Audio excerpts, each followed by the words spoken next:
Ya, terima kasih teman-teman. Saya catat banyak hal. Mungkin saya tidak akan merespon satu persatu ya, saya izin. Tapi kalau misalnya dari catatan teman-teman dari sekitar 9 provinsi, itu sebenarnya ada beberapa klaster isu yang mungkin bisa saya berikan respon.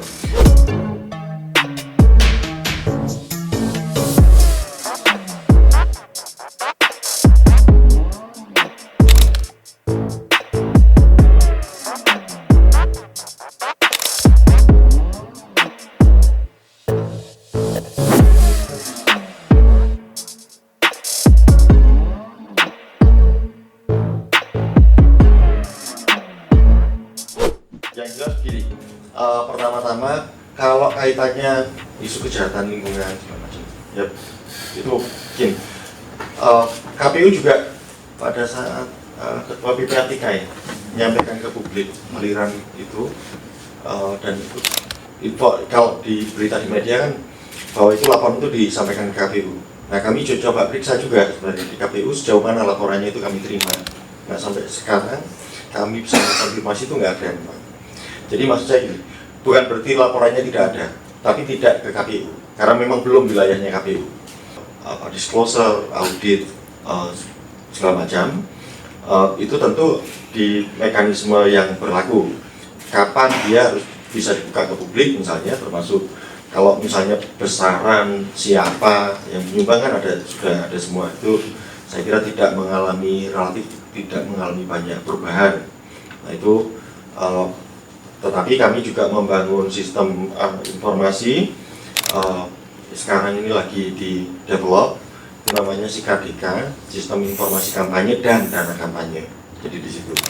Nah mudah-mudahan tadi kalau misalnya catatan-catatan dari teman-teman sambil ini proses di develop, mungkin beberapa fitur kalau dalam konteks isu ini juga penting itu dimasukkan. Tapi bingkainya di sana. Yang kedua, ini day-to-day-nya. Karena bagaimanapun juga kami sudah proses logistik pemilu, walaupun ini tahap pertama.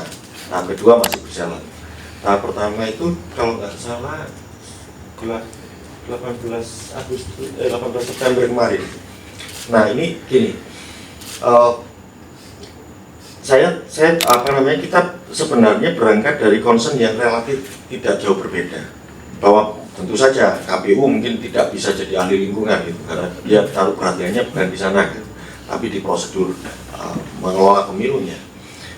Sedapat mungkin misalnya dalam konteks memang mungkin tidak concern di produksi logistik pemilunya, tetapi kebijakan kami dalam konteks prosedur pemilunya, misalnya memitigasi persoalan 2019 lalu yang banyak korban. Nah itu kan ada kelelahan dalam konteks rekap segala macam. Memang kalau elektronik voting segala macam itu tidak bisa, bukan tidak bisa ya. Teknologi ini kan satu keniscayaan, tapi kebijakan politiknya belum membuka ruang itu. Nah memang kalau yang soal visi misi di peraturan KPU tentang pencalonan capres-cawapres yang saat ini sedang dalam proses harmonisasi ini, itu juga Bappenas mendorong agar semua kandidat, tidak hanya capres-cawapres termasuk anggota legislatif, juga menyampaikan visi misinya itu selaras dengan RPJPN ya, yang dari Bappenas yang katanya kita dengar kan 20 September ya.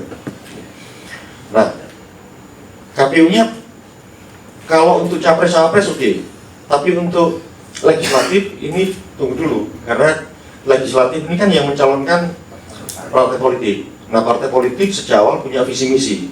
Nah saya setuju dari Sumsel ya, mari.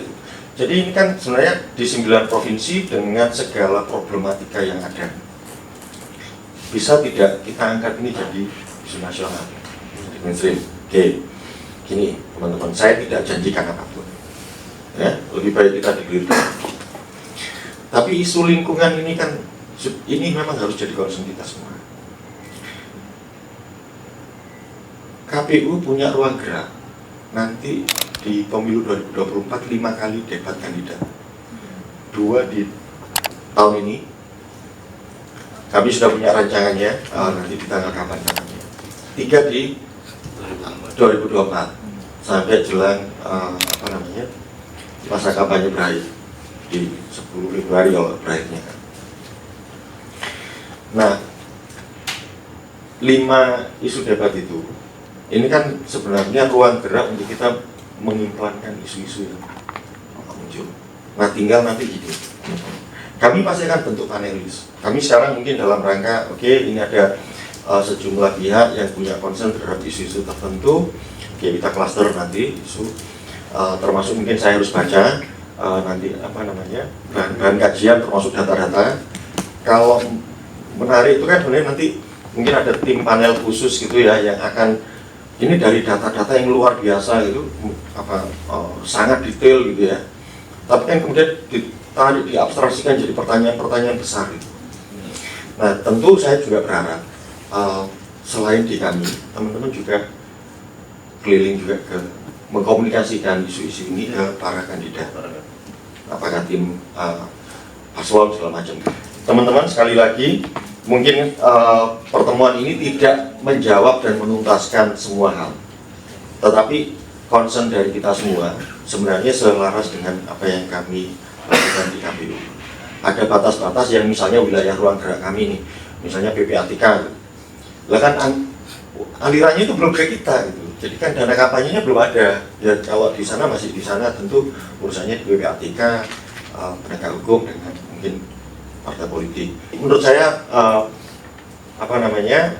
ini sebenarnya selaras dengan kami dan momennya juga masih belum terlambat. Jadi kami masih dalam rangka menerima masukan dan akan memproses semua masukan-masukan yang nanti penting kita jadikan sebagai mainstream isu atau isu-isu yang juga dipergunakan dalam debat kandidat yang ada ruang geraknya 5 kali. Saya kira gitu.